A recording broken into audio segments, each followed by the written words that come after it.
अस्सलाम वालेकुम दोस्तों। तो आज हम बात करेंगे कि कोई भी बंदा अगर जो है वो अपने यूट्यूब चैनल को बना लेता है तो 15 दिन के अंदर अंदर जो है वो अपने चैनल को मोनेटाइज कर सकता है कि नहीं और पेमेंट ले सकता है कि नहीं। तो इसके बारे में आज हम बात करेंगे कि सबसे पहले अगर आप यूट्यूब चैनल बनाते हैं 1000 सब्सक्राइबर 4000 घंटे का वॉच टाइम अगर आपका पूरा हो जाता है तो फिर आप अपने चैनल को मोनेटाइज कर देते हैं तो उसके में तकरीबन जो है काफ़ी दिन लगते हैं एडसेंस जो है प्रो होने में। इसके बाद मोनेटाइजेशन ऑन होने में तकरीबन 1 मंथ तक ले सकता है, लेकिन जल्दी भी हो सकता है, 2-3 दिन में भी हो सकता है। इसके बाद जब आपका एडसेंस और चैनल मोनेटाइज हो जाएगा तो आप जब आपके एडसेंस में $10 बन जाएंगे तो आपको पिन के लिए अप्लाई करना होगा और पिन फिर आपके जो है पोस्ट ऑफिस से आएगा और उसमें भी तकरीबन 2-3 हफ्ते लग सकते हैं, 1 हफ्ता भी लग सकता है।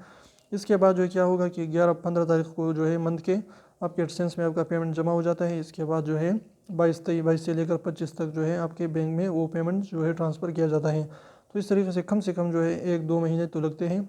तो 15 दिन में जो है आप किसी भी पेमेंट को नहीं ले सकते, ये नामुमकिन हो सकता है। अगर कभी कभार हो जाए तो फिर ये क्या नहीं, लेकिन डिटेल मैंने आपको साथ शेयर कर दिया। तो अगर वीडियो अच्छी लगी तो प्लीज़ वीडियो को लाइक कर दीजिए, चैनल को सब्सक्राइब करना ना भूलिए। रेड वाला सब्सक्राइब को ज़रूर दबाए, बिल्कुल फ्री है, कोई भी इसके पैसे नहीं लगते।